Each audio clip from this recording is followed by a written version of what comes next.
देखिए आज का जो अपना टॉपिक है वो क्या है, जर्नलाइजेशन। क्या है भैया? जर्नलाइजेशन यानी सामान्यीकरण। क्या होता है इसका मतलब?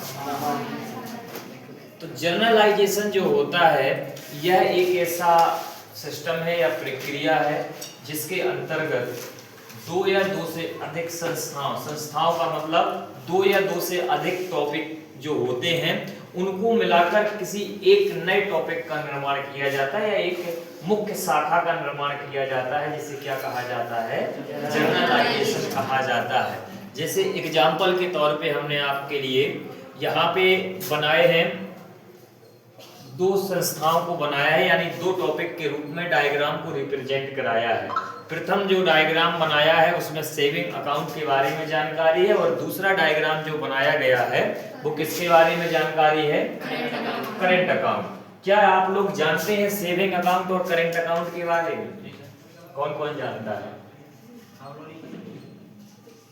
जानता है कोई?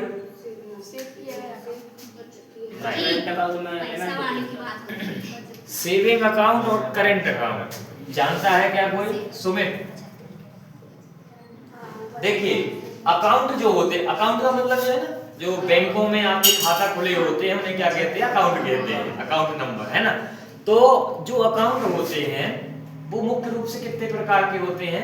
दो प्रकार से होते हैं। एक होता है सेविंग अकाउंट और दूसरा होता है करेंट अकाउंट। तो भैया सेविंग अकाउंट जो होता है यह समस्त नागरिकों के ओपन होते हैं, समस्त नागरिकों के ओपन होते हैं। इनमें कोई लिमिट नहीं होती है। कैसी लिमिट? कि इतने पैसा होने चाहिए इसमें या नहीं होने चाहिए। जीरो बैलेंस वाले भी खाता होते हैं इसके अंतर्गत आते। आपने देखे होंगे कियोस्क वाले जो खाता रहते हैं उनमें अगर बैलेंस एक भी नहीं है तो वो बंद नहीं होते। लेकिन करंट अकाउंट जो होता है यह व्यापारिक क्षेत्र के लिए खोले जाते हैं। एक प्रकार से बात करें तो किसके लिए? व्यापारिक क्षेत्र के कार्यों के लिए होते हैं।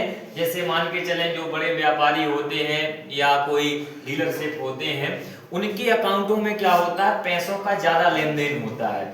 आपका जो अकाउंट होता है इसमें आप ज्यादा लेन देन को नहीं कर सकते। इसमें एक समय सीमा होती है कि एक महीने में आप इतने रुपए निकाल सकते हैं या एक दिन में 10,000 निकाल सकते हैं या 1 लाख निकाल सकते हैं। हर कंपनी के और अकाउंटों के ऊपर डिपेंड रहता है। जैसे मेन ब्रांच का अकाउंट होगा तो उसमें 1 लाख तक आप निकाल सकते हैं, लेकिन कियोस्क का अकाउंट होगा तो अधिकतम अब 20,000 लिमिट हो गई है, पहले 10,000 होती थी, है ना।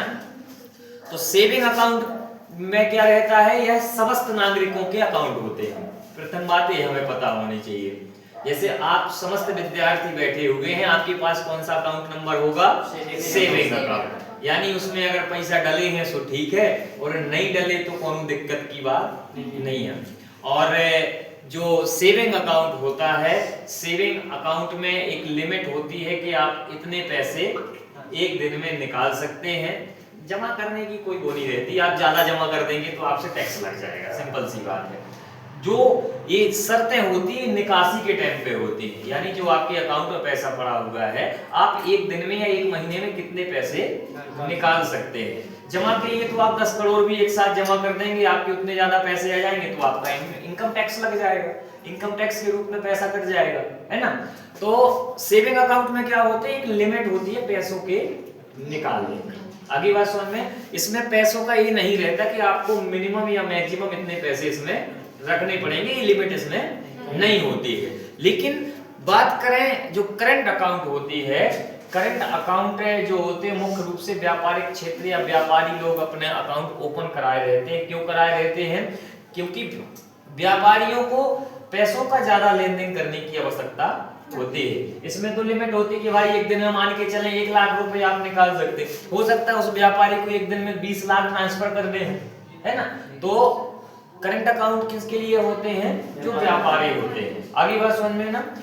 करंट अकाउंट में ये लिमिट नहीं रहती कि एक दिन में आप कितना पैसा भी ट्रांसफर कर सकते हैं, कितना आ सकता है कितना जा सकते हैं। लेकिन इसका एक मतलब ये रहता है कि जो करंट अकाउंट रहता है ये व्यापारिक क्षेत्रों के हिसाब से ही ओपन कराए जाते हैं। आगे बात समझ में।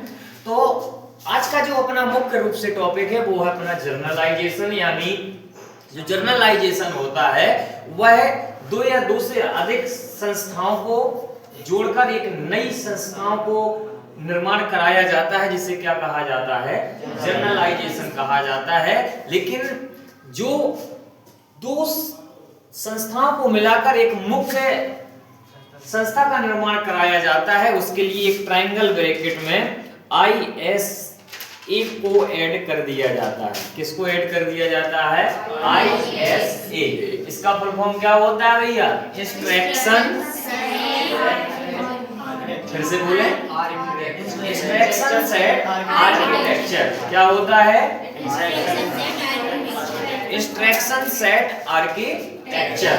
इस ट्रायंगल ब्रैकेट में ISA को साथ में ऐड करके इन दो संस्थाओं को जोड़कर एक न्यू संस्था का हम निर्माण कर सकते हैं। जैसे देखिएगा अपन कैसे निर्माण करेंगे।